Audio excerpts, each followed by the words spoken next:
As a former manager of several companies, including your position as former CEO of ABB, what career issues will young generations face in the future, and what advice can you give?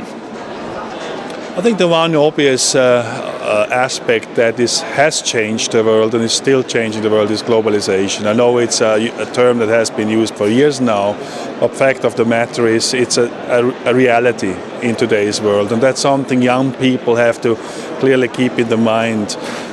If you want to make a career in business, that means today, wandering around in this world, taking opportunities wherever they present themselves, whether it's in Europe, in the Americas, or of course in Asia, where most of the growth is happening. As a matter of fact, if I look back my own career, I did go and work in the US, which was the obvious thing to do when I was young.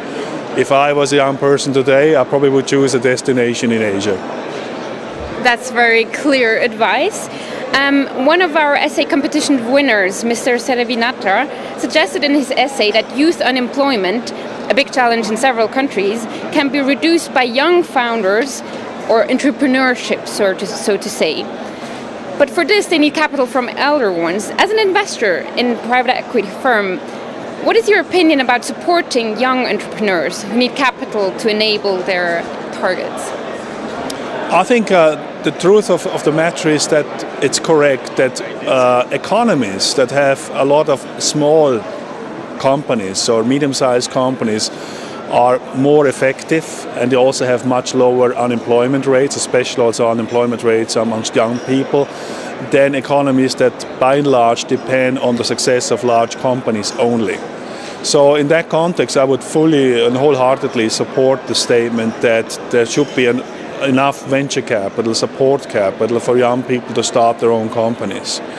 When you talk about private equity is a slightly different thing from venture capital. Private equity typically deals with companies that have already been established and have a certain level of maturity reached. So we're not as much into the capital business for young startups. But from a personal point of view, would I love to do that?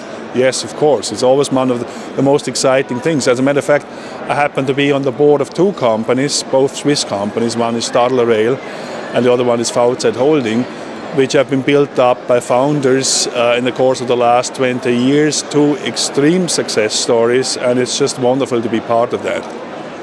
That sounds very great. Mr. Kindle, thank you so much for joining us. It's been a great pleasure.